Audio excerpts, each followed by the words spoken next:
મિત્રો આજનો વિડીયો એક ખાસ લોકો માટે સંદેશો લઈને આવ્યા છીએ। આ વિડીયોની અંદર અમે એક બીજો તમને વિડીયો બતાવશું। ખાસ જોજો મિત્રો અંત સુધી, ખૂબ મજા આવશે તમને અને ખૂબ પ્રેરણા મળશે તમને આની અંદરથી। આજે મિત્રો એક એવા શિક્ષકની વાત કરવા જઈ રહ્યા છે કે આપણે જેને કહીએ છીએ કે આદર્શ શિક્ષક કોને કહેવાય। તો કદાચ આ વ્યાખ્યા કદાચ આ વ્યાખ્યા કદાચ આ શિક્ષક માટે બની હશે એવું કહી શકાય આપણે।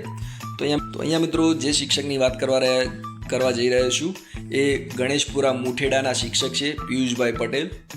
મિત્રો ઉનાળાની સિઝન આવેલા આપણને સૌને ખબર પડી કે કેવી કાળઝાળ ગરમી પડવાની છે અને આવી સિઝનમાં મિત્રો આપણે એમ વિચારતા હોઈએ છીએ કે આ વખત ઘરે કદાચ એસી નખાઈ દઈએ અથવા એસી સર્વિસ કરાવી દઈએ, બરાબર, કારણ કે ગરમી ખૂબ પડી રહેવાની છે। પણ આ શિક્ષકને એવો વિચાર આવ્યો કે આવી ગરમીમાં જો આપણી આવી પરિસ્થિતિ થતી હોય તો અબોલા પક્ષીઓની પરિસ્થિતિ કેવી થતી હોય છે। તો એમણે સોશિયલ મીડિયાના માધ્યમથી મિત્રો આ વિચાર સોશિયલ મીડિયામાં મૂક્યો ચકલી ઘર બનાવવા માટે।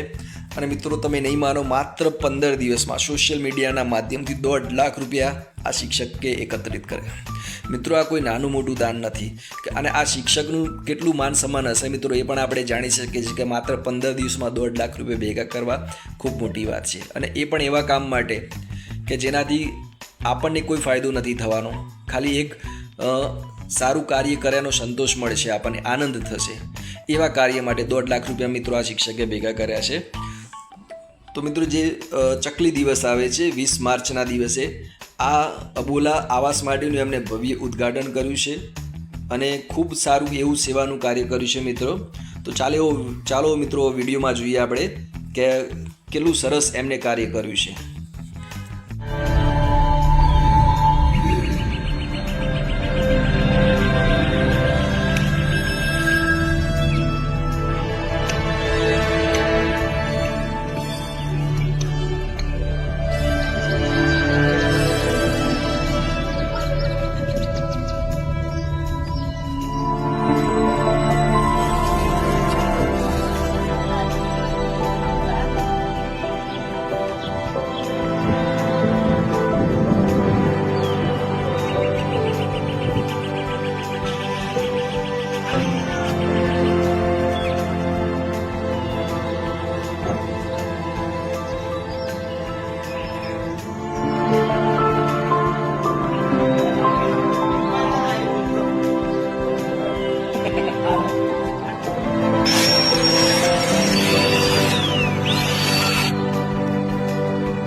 જોયું કે કેટલો સરસ વિડીયો બનાવ્યો છે, કેટલા સરસ એમને ચકલી ઘરના નિર્માણ કર્યું છે।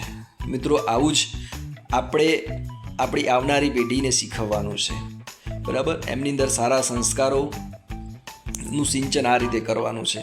તો સલ્યુટ કરું છું આવા શિક્ષક મિત્રને પિયુષભાઈ પટેલને કે તમે જે પણ કાર્ય કરો છો આવી રીતે લોકો સાથે શેર કરતા રહેજો કે જેથી લોકોને પ્રેરણા મળે। આજના વિડીયોમાં આટલું જ મિત્રો, ફરી મળીએ એક નવા વિડીયોમાં। આભાર।